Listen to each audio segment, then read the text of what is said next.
ರಾಜ್ಯದಲ್ಲಿ ಕಾಂಗ್ರೆಸ್ ಸರ್ಕಾರ ಅಧಿಕಾರಕ್ಕೆ ಬಂದಾಗಿನಿಂದ ಹಿಂದೂಗಳ ಮೇಲೆ ದೌರ್ಜನ್ಯಗಳು ಪದೇ ಪದೇ ನಡೀತಾ ಇರುವಂಥದ್ದು. ಹಾವೇರಿ ಜಿಲ್ಲೆನಲ್ಲೇ ಏನು ಕಳೆದ ವಾರ ನರೇಗಲ್ಲಿ ನಡೆದಂಥ ಘಟನೆ, ಲೋಹಿತ್ ಕುರುಬರು ಮತ್ತು ಅವರ ಸಂಗಡಿಗರ ಮೇಲೆ ಯಾವ ರೀತಿ ಒಂದು ಮಾರಣಾಂತಿಕ ಹಲ್ಲೆ ಆಗಿದೆ. ಕೇವಲ ಪಟಾಕಿ ಹೊಡೆದರು, ಹೋರಿ ಬೆದರಿಸೋಕ್ಕೆ ಅನ್ನುವ ಕಾರಣವನ್ನು ಮುಂದಿಟ್ಕೊಂಡು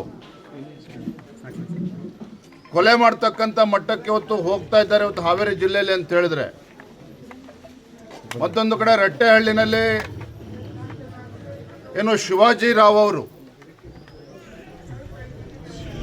ಕಳೆದ ಹಲವಾರು ವರ್ಷಗಳಿಂದ ಪೆಟ್ಟಿಗೆ ಅಂಗಡಿ ನಡೆಸ್ಕೊಂಡು ಬರ್ತಾ ಇದ್ದಾರೆ. ಅವ್ರ ಮಗನೂ ಕೂಡ ಇಲ್ಲೇ ಇದ್ದಾರೆ, ಭರತ್ ಅವರು 60 ವರ್ಷದಿಂದ ನಡೆಸ್ಕೊಂಡು ಬರ್ತಾ ಇದ್ದಾರೆ ಪೆಟ್ಟಿಗೆ ಅಂಗಡಿನ. 100 ರೂಪಾಯಿ ಕೊಟ್ಟು 500 ರೂಪಾಯಿ ಕೊಟ್ಟಿದ್ದೀವಿ ಅಂತೇಳಿ ಕೆದರಿಕೊಂಡು ಜಗಳ ಮಾಡಿ ಶಿವಾಜಿರಾವ್ ಮರ್ಮಾಂಗಕ್ಕೆ ಒದ್ದು ಕೊಲೆನೇನು ಮಾಡಿದ್ದಾರೆ. ಇದೇನೋ ವೈಯಕ್ತಿಕವಾಗಿ ನಡೆದಿರ್ತಕ್ಕಂಥ ಘಟನೆ ಅಂತ ನೀವು ಭಾವಿಸಬೇಡಿ. ಇದು ವ್ಯವಸ್ಥಿತವಾಗಿರ್ತಕ್ಕಂಥ ಷಡ್ಯಂತ್ರ. ಭರತ್ ಕೂಡ ಒಬ್ಬ ಹಿಂದೂ ಕಾರ್ಯಕರ್ತ, ಬಜರಂಗ ದಳದಲ್ಲಿ ಇವತ್ತು ಹಲವಾರು ವರ್ಷಗಳಿಂದ ಅವನು ದುಡಿತಾ ಇದ್ದಾನೆ ಸಂಘಟನೆಯಲ್ಲಿ. ಮತ್ತೆ ಇದು 3-4 ಬಾರಿ ಈ ರೀತಿ ಘಟನೆಗಳು ಅಂಗಡಿಗೆ ಬಂದು ನಡೆದಿರುವಂಥದ್ದು, ಜಗಳ ಮಾಡುವಂಥದ್ದು ಎಲ್ಲವೂ ಕೂಡ ನಡೀತಿದ್ದಾವೆ, ಏಕಾಏಕಿ ಆಗಿರ್ತಕ್ಕಂಥದ್ದಲ್ಲ. ಹಾಗಾಗಿ ಇವತ್ತು ಇಂಥ ಗಂಭೀರವಾಗಿರ್ತಕ್ಕಂಥ ಘಟನೆ ನಡೆದಿದೆ. ಅಮಾಯಕ ಇವತ್ತು ಪ್ರಾಣ ಕಳೆದುಕೊಂಡಿದ್ದಾರೆ, ಮರ್ಡರ್ ಆಗಿದೆ, ಇವತ್ತು ಕೊಲೆ ಆಗಿರ್ತಕ್ಕಂಥದ್ದು. ಇದು ದುರಂತ ಅಂತ ಹೇಳಿದ್ರೆ ಯಾವುದೇ ಒಬ್ಬ ಸಚಿವ ನರೇಗಲಿಗೂ ಕೂಡ ಭೇಟಿನ ಕೊಟ್ಟಿಲ್ಲ, ಆ ಕುಟುಂಬವನ್ನು ಮಾತಾಡ್ಸಕ್ಕಂಥದ್ದಾಗಿಲ್ಲ. ಇಲ್ಲೂ ಕೂಡ ಬಂದು ಬಡ ಕುಟುಂಬವನ್ನು ವಿಚಾರಿಸುವಂಥ ಕೆಲಸ ಗೋಜಿಗೂ ಕೂಡ ಕಾಂಗ್ರೆಸ್ ಸರ್ಕಾರ ಹೋಗಿಲ್ಲ. ಒಂದೇ ಮಾತಲ್ಲಿ ಹೇಳಬೇಕು ಅಂತ ಹೇಳಿದ್ರೆ, ನರಸತ್ತ ಕಾಂಗ್ರೆಸ್ ಸರ್ಕಾರ. ತಾಕತ್ತಿದ್ರೆ ಯಾರು ಇವತ್ತೊಂದು ದುಷ್ಕರ್ಮಿಗಳಿದ್ದಾರೆ ಕೇವಲ ಒಳಗೆ ಹಾಕ್ತಕ್ಕಂಥದ್ದು ಅಷ್ಟೇ ಅಲ್ಲ, ನೀವು ಜೈಲಿಗೆ ಹಾಕಿ ಅಲ್ಲಿ ಬಿರಿಯಾನಿ ತಿನ್ನಿಸ್ತಕ್ಕಂಥ ಕೆಲಸವೂ ಕೂಡ ಕಾಂಗ್ರೆಸ್ ಸರ್ಕಾರ ಮಾಡ್ತಾ ಇದೆ. ಆ ಕಾರಣಕ್ಕಾಗೇ ಇಡೀ ದೇಶದಲ್ಲಿ ಯಾವುದೇ ರಾಜ್ಯದಲ್ಲಿ ಈ ರೀತಿ ಘಟನೆಗಳು ನಡೀತಾ ಇಲ್ಲ.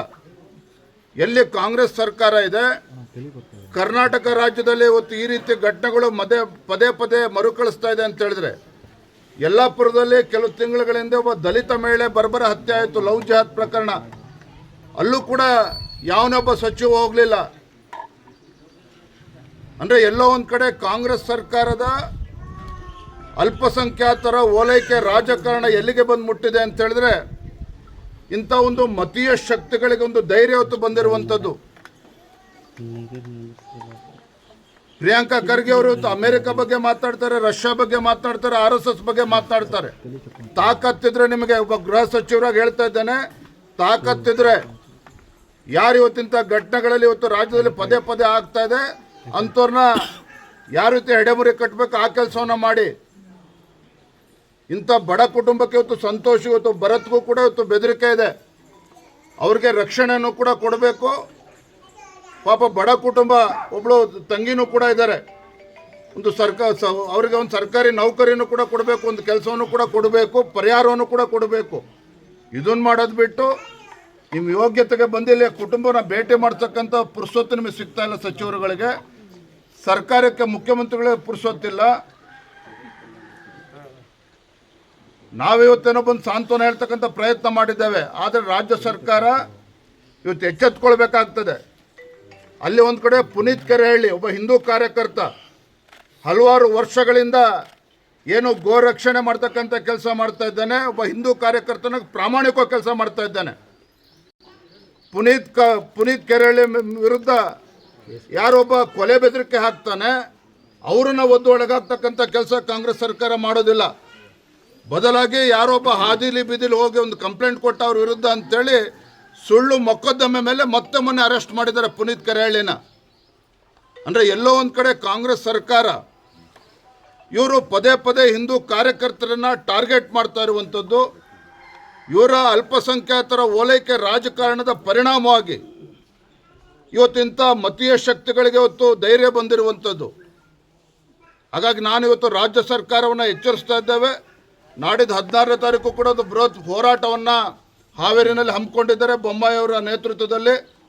ನಾನು ರಾಜ್ಯ ಸರ್ಕಾರ ಕೇಳ್ತಕ್ಕಂಥದ್ದು ಇಷ್ಟೇ, ನಿಮ್ಮ ಪಾಪದ ಕೂಡ ತುಂಬಿದೆ. ಇವತ್ತು ನಿಮ್ಮ ಗ್ಯಾರಂಟಿಗಳ ಭ್ರಮೆನಲ್ಲೇನಿದ್ದೀರಿ. ಇವತ್ತು ಹಿಂದೂಗಳ ಜೀವವನ್ನು ತೆಗಿತಾ ಇದ್ದೀರಿ ನೀವು ಕಾಂಗ್ರೆಸ್ ಸರ್ಕಾರ. ಎಲ್ಲ ಒಂದು ಕಡೆ ನಿಮ್ಮ ಪಾಪದ ಕೂಡ ತುಂಬಿದೆ. ಅದಕ್ಕೆ ತಕ್ಕ ಪಾಠವನ್ನು ಮುಂದಿನ ದಿನದಲ್ಲಿ ಕಲಿಸ್ತಾರೆ. ಆದರೆ ಇದರ ನಡುವೆ ರಾಜ್ಯ ಸರ್ಕಾರ ನಿಮ್ಮ ಕರ್ತವ್ಯ ಇದೆ. ಕೇವಲ ಅಲ್ಪಸಂಖ್ಯಾತರ ಓಟನ್ನು ತೆಗೆದುಕೊಂಡು ನೀವು ರಾಜ್ಯದಲ್ಲಿ ಅಧಿಕಾರಕ್ಕೆ ಬಂದಿಲ್ಲ. ಹಿಂದೂಗಳು ಕೂಡ ನಿಮಗೆ ಓಟನ್ನು ಕೊಟ್ಟಿದ್ದಾರೆ. ಮಾನ್ಯ ಮುಖ್ಯಮಂತ್ರಿಗಳು ನಿಮ್ಮ ಬಂಡಾಟವನ್ನು ಬಿಟ್ಟು, ಬೂಟಾಟಿಕೆಯನ್ನು ಬಿಟ್ಟು ಹಿಂದೂಗಳಿಗೆ ರಕ್ಷಣೆ ಕೊಡುವಂಥ ಕೆಲಸ ಮಾಡಬೇಕು ಅನ್ನೋ ಆಗ್ರಹವನ್ನು ಕೂಡ ನಾನು ಇವತ್ತು ಮಾಡ್ತಾ ಇದ್ದೇನೆ. ಅಲ್ಲ, ಗೃಹ ಸಚಿವರಾದ ಪ್ರಿಯಾಂಕಾ ಖರ್ಗೆ ಅವರಿಂದ ಇದನ್ನು ಎಕ್ಸ್ಪೆಕ್ಟ್ ಮಾಡ್ಬೋದು ಸರ್, ನೀವು ಕ್ರಮನ ಎಕ್ಸ್ಪೆಕ್ಟ್ ಮಾಡ್ಬೋದು? ನೋಡ್ರಿ, ಗೃಹ ಸಚಿವರು ಮೊನ್ನೆ ಆಗಿರೋದು ಪ್ರಿಯಾಂಕಾ ಖರ್ಗೆ ಅವರು. ಆದರೆ ಕಾಂಗ್ರೆಸ್ ಸರ್ಕಾರ ರಾಜ್ಯದಲ್ಲಿ ಆಡಳಿತಕ್ಕೆ ಬಂದು 3 ವರ್ಷಗಳಾಗಿದೆ. ಹುಬ್ಳಿ ನೇಹ ಹತ್ಯೆ ಪ್ರಕರಣದಿಂದ ಹಿಡಿದು ಯಲ್ಲಾಪುರದ ದಲಿತ ಮಹಿಳೆ ಇರ್ಬೋದು, ಕೊಪ್ಪಳದಲ್ಲಿ ಗವಿಸಿದ್ದಪ್ಪ ST ವಾಲ್ಮೀಕಿ ಸಮುದಾಯಕ್ಕೆ ಸೇರಿರ್ತಕ್ಕಂಥ ಒಬ್ಬ ಬರ್ಬರ ಹತ್ಯೆ ಆಯಿತು. ಮೊನ್ನೆ ನರೇಗಲ್ಲಾಗಿದೆ, ಇವತ್ತು ರಟ್ಟಹಳ್ಳಿಯಲ್ಲಾಗಿದೆ. ಎಲ್ಲದಕ್ಕೂ ಕೂಡ ಕಾಂಗ್ರೆಸ್ ಸರ್ಕಾರದ ಹೊಣೆಗೇಡಿತನ. ಇಂಥ ದುಷ್ಟ ಸರ್ಕಾರ ಇಡೀ ದೇಶದಲ್ಲಿ ಎಲ್ಲೂ ಕೂಡ ನೀವು ನೋಡೋದಕ್ಕೆ ಸಾಧ್ಯ ಇಲ್ಲ. ಇಂಥ ಸರ್ಕಾರ ನಾನು ಇವತ್ತು ಮತ್ತೊಮ್ಮೆ ಹೇಳ್ತಾ ಇದ್ದೇನೆ, ಈಗಲಾದರೂ ಕೂಡ ಎಚ್ಚೆತ್ಕೊಂಡು ಇವತ್ತು ಭರತ್ಗೂ ಕೂಡ ರಕ್ಷಣೆ ಕೊಡುವಂಥ ಕೆಲಸ ಆಗಬೇಕು.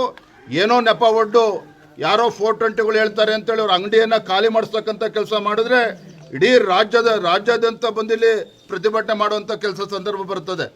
ಹಾಗಾಗಿ ಮಾನ್ಯ ಜಿಲ್ಲಾಧಿಕಾರಿಗೂ ನಾ ಹೇಳ್ತಾ ಇದ್ದೇನೆ, ಮಾನ್ಯ ಬೊಮ್ಮಾಯಿಯವರು ಕೂಡ ಮಾತನಾಡ್ತಾರೆ. ಯಾವೊಂದೋ ಮಾತು ಕಟ್ಕೊಂಡು ಇವತ್ತು ಅಂಗಡಿಯನ್ನು ಖಾಲಿ ಮಾಡಿಸ್ತಕ್ಕಂಥ ಕೆಲಸ ಮಾಡಿದ್ರೆ ಭಾರತೀಯ ಜನತಾ ಪಾರ್ಟಿ ಕೈ ಕೊಟ್ಕೊಂಡು ಕೂರೋದಿಲ್ಲ. ಯಾವ ಮಟ್ಟಕ್ಕೆ ಹೋಗುತ್ತೋ ನಾವು ಕೂಡ ನೋಡ್ತೇವೆ, ಎದುರಿಸ್ತೇವೆ. ಈ ಪ್ರಕರಣಗಳಲ್ಲಿ ನಿಮ್ಮ ಕಾನೂನು ಪ್ರಕಾಶ ನೋಡ್ರಿ, ಕಾನೂನು ಪ್ರಕಾಶ ಅಲ್ಲರಿ. ಇವತ್ತು ಸರ್ಕಾರ ನಡೆಸ್ತಕ್ಕಂಥವ್ರು ಇವತ್ತು ಬೀದಿಲಿ ಬಟ್ಟೆ ಬಿಚ್ಕೊಂಡು ನಿಂತಾಗ ನಾವು ಏನು ಮಾಡಬೇಕು ತಕ್ಕವನ್ನು ಮಾಡ್ತೇವೆ. ಕಾನೂನು ಪ್ರಕೋಷ್ಠ ಏನು ಬೇಕು ಮಾಡ್ತದೆ. ಆದರೆ ನಾನು ಹೇಳ್ತೇನೆ, ರಾಜ್ಯ ಸರ್ಕಾರ ಪಟ್ಟು ರಕ್ಷಣೆ ಕೊಡುವಂಥ ಕೆಲಸ ಮಾಡಬೇಕೀಗ. ಇದನ್ನು ವೈಯಕ್ತಿಕ ಜಗಳವನ್ನು ಅಂಜನ ಸುದ್ದಿವಾಹಿನಿ.